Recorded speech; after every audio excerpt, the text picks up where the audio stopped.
Hi, I'm Jeff Tucker, Principal Economist at Windermere Real Estate, and these are the numbers to know right now. The first number this week, 7%. That is about the typical interest rate on a 30-year fixed rate mortgage right now, according to both Freddie Mac and Mortgage News Daily. It's also almost a full point higher than it was just 4 months ago in mid-September. I should add that the daily data have been very volatile lately, with rates jumping up and down by sometimes 10 or 15 basis points. But in the bigger picture, this is the first time since last May that Freddie Mac's weekly survey showed rates above 7%. So, the question this week is why? What's going on here? Well, for the proximate cause, we can look at our second number to know right now, about 4.6%, which is the latest 10-year Treasury yield as of January 17th. Mortgage rates tend to track quite closely with this key benchmark long-term yield, plus a spread of a little bit more than 2 points. Now, there's a bit of a puzzle here, though. The Federal Reserve has been cutting the federal funds rate, an ultra short-term overnight interest rate, and they started with a supersized half-point cut back in September, and then two more quarter-point cuts in the rest of 2024. So why are mortgage rates and 10-year Treasury yields rising at the same time that the Fed is actually cutting rates? Well, you're not alone in being surprised by that. This is unusual, historically speaking. This is a great chart from Torsten Slok, chief economist at Apollo Global Management, who recently flagged that this is a very unusual divergence. The blue line here shows the average of past cycles in which the Federal Reserve was cutting that overnight Fed funds rate. It shows that historically, yes, the 10-year Treasury yield also tends to fall during a rate cutting cycle. That's that blue line there. But in green, it shows this time and how this time is quite different. Interest rates have risen. That 10-year Treasury yield has risen about a full point in those few months since the Fed began cutting interest rates.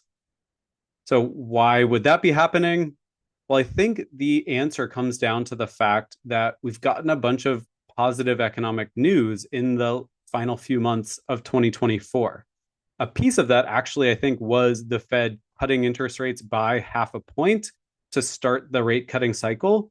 It showed a willingness and an urgency by the Fed that they didn't want to fall behind and try to play catch up with an economic recession unfolding like they typically have in most past rate cutting cycles. They're willing to act quickly to try to do what it takes to prevent a recession from kicking off this time.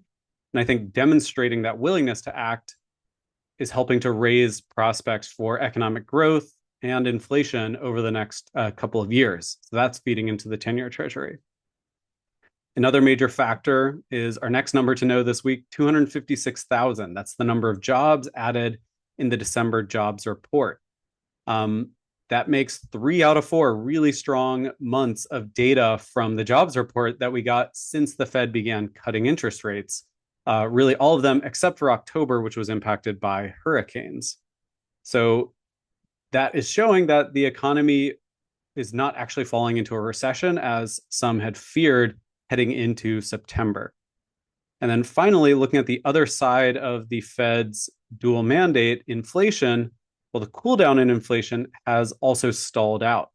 So this would be our final numbers to know this week, 2.9%. That's the year-over-year change in the consumer price index right now, and 4.8%, which is the annualized monthly gain in December of the CPI. Now, that monthly gain was heavily impacted by some volatile components, including energy. And so all in all, this CPI report basically showed we still haven't kind of killed inflation. The Fed hasn't yet put out the fire of inflation that's running above its 2% target. I added that as a dashed gray line on the chart here. So putting all of that together, a surprisingly resilient labor market, inflation being stubbornly unwilling to get all the way back down to 2%, and that willingness to do what it takes from the Fed all combines to a picture of looking ahead, an economy where both economic growth and probably inflation are going to keep running a little bit hot. So that is feeding back into mortgage rates. And unfortunately, I think that's the main reason. Right now, we're somewhere in the ballpark of 7% for a 30-year mortgage. All right, thank you so much. That is everything I've got this week. Thanks for watching, and don't forget to subscribe.